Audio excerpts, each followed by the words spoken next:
बीड जिल्ह्यातील परळी येथील अभियांत्रिकी महाविद्यालयामध्ये थेट मोबाईल ठेवूनच कॉपी केली जात असल्याचा धक्कादायक प्रकार उघडकीस आलाय।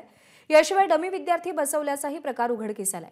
ही घटना परळी इथल्या नागनाथप्पा हालगे अभियांत्रिकी महाविद्यालयातील असल्याचं समोर आलंय। दरम्यान परीक्षार्थींचे मोबाईल जप्त करणाऱ्या सहकेंद्र प्रमुखालाच विद्यापीठाच्या परीक्षा संचालकांनी तडकाफडकी बदलून टाकले। ही बाब कुलगुरूंना समजताच त्यांनी परीक्षा संचालकांची कानउघाडणी केली आणि परीक्षेसाठी बैठ पथक नेमण्याचे आदेश दिले। दरम्यान आता या घटनेची चौकशी करण्यासाठी सहकेंद्र प्रमुखासह अधिसभा सदस्यांनी कुलगुरूंना निवेदन दिले। कृष्णा केंडे आपले प्रतिनिधी सध्या आपल्या सोबत आहेत। कृष्णा, धक्कादायक प्रकार शैक्षणिक क्षेत्रातून पुन्हा एकदा समोर येताना दिसतोय। काय कारवाई केली जाते, काय आदेश दिले गेलेत?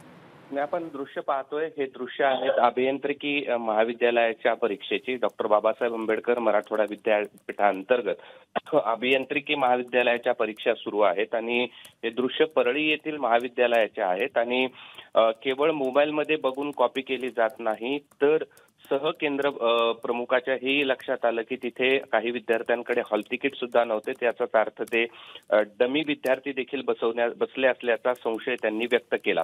मात्र यातील पुढचा भाग म्हणजे हे सगळं ज्यांनी केलं, मोबाईल जप्त केले। खरं तर कुठल्याही परीक्षा केंद्रात आतमध्ये मोबाईल घेऊन जाण्याची परवानगी नाही, तरी देखील प्रत्येक विद्यार्थ्याकडे मोबाईल आणि आपण थोडंसं बारकाईने पाहिलं तर गाईड देखील उपलब्ध होते आणि त्यामुळे हे सगळा प्रकार ज्यांनी समोर आणला त्यांच्याच विरोधात विद्यार्थ्यांची तक्रार आहे म्हणून त्यांना सहकेंद्र प्रमुख पदावरून काढून टाकण्यात आलं आणि हा म्हणजे अत्यंत धक्कादायक प्रकार आहे। जे प्राध्यापक कॉपी होते हे समोर आणतात त्यांनाच त्या पदावरून हटवलं जातं आणि ही लक्षात आल्यानंतर डॉक्टर बाबासाहेब आंबेडकर मराठवाडा विद्यापीठाच्या कुलगुरूंनी आता त्या परीक्षा केंद्रावर पथक या ठिकाणी नेमण्याचे आदेश दिले आहेत। मात्र धक्कादायक प्रकार आहे की अभियांत्रिकी महाविद्यालयाच्या परीक्षेमध्ये सर्रास मोबाईलमध्ये बघून कॉपी होत असताना ती कॉपी उजेडात आणणाऱ्या सहकेंद्र प्रमुखांनाच विद्यापीठानं कारवाई केली आणि ही आश्चर्याची बाब आहे।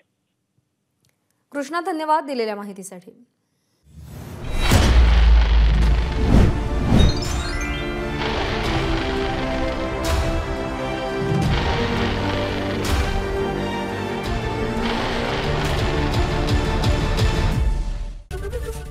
एबीपी माझा, उघडा डोळे बघा नीट।